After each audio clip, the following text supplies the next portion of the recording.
Pemirsa, PT Kimia Farma selaku penyedia jasa rapid test di Bandara Soekarno-Hatta akan melanjutkan kasus dugaan pelecehan seksual terhadap salah satu penumpang ke ranah hukum.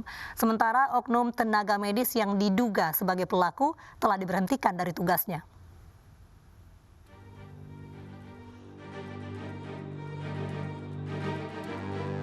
PT Kimia Farma Diagnostik sebagai penyedia jasa rapid test di Bandara Soekarno-Hatta, Tangerang, Banten, mengusut dugaan pemerasan serta pelecehan seksual yang dialami calon penumpang saat melakukan rapid test. Kasus pemerasan dan pelecehan seksual itu diduga dilakukan oleh oknum tenaga medis rapid test yang menangani LHI, wanita yang menjadi korban. Kimia Farma juga menyatakan akan menempuh jalur hukum terkait dengan kasus ini. Sementara oknum tenaga kesehatan berinisial EFY sudah diberhentikan. EFY dikatakan bukanlah seorang dokter. Ya, kami sudah memproses secara internal yang bersangkutan sehingga sudah tidak bekerja lagi di Kimia Farma sejak tanggal 17 September 2020. Mungkin itu yang saya sampaikan. Kalau boleh tahu status terakhir dia apakah dokter atau paramedis atau sekolah? Bagaimana Pak? Ya, yang bersangkutan adalah tenaga kesehatan. Kami memang sedang dalami juga. Perlu waktu memang, nanti kami akan sampaikan lebih lanjut. Kepala Kantor Kesehatan Pelabuhan Bandara Soekarno-Hatta menjelaskan, hasil rapid test korban sejak awal menunjukkan hasil non-reaktif. Namun oknum tenaga kesehatan tersebut justru memanipulasinya guna meraup keuntungan pribadi. Itu kita selalu melakukan pengawasan terhadap dokumen. Jadi sekali lagi terhadap kejadian ini, dokumen yang dikeluarkan memang dokumen resmi dan kemudian hasilnya non-reaktif. Kami ingin tegaskan kembali bahwa hasilnya bukan kemudian reaktif dijadikan non-reaktif, tapi memang dari awal non-reaktif, sehingga memenuhi persyaratan untuk melakukan perjalanan. Meski peristiwa ini belum dilaporkan korban kepada polisi, petugas dari Polres Bandara Soekarno-Hatta sudah bergerak. Korban pun diminta untuk segera membuat laporan resmi terkait adanya dugaan pemerasan dan pelecehan seksual.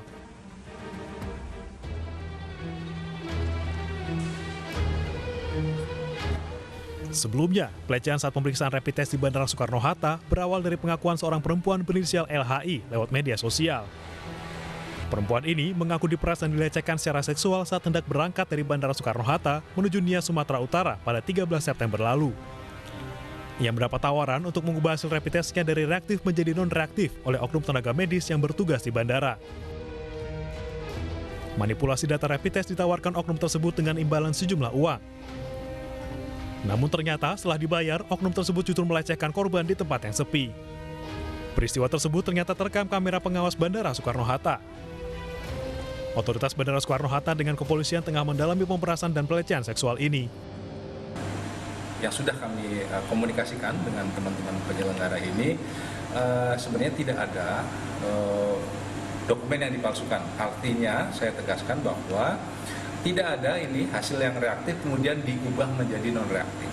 Memang sedari awal ini hasilnya sebenarnya non-reaktif, tetapi ini ada oknum yang kemudian mencari keuntungan lain, karena ini kan sebenarnya ada proses di mana hasil dibaca itu memerlukan waktu. Nah, sebelum waktunya itu keluar, ini ada kejadian seperti ini. Evaluasi pun harus dilakukan mengingat aturan rapid test di bandara untuk menekan penyebaran COVID-19 lewat perjalanan udara. Namun, modus mengubah hasil rapid test ini akan memperparah penularan virus. Ditambah lagi adanya pelecehan kepada calon penumpang. Tim Liputan iNews melaporkan.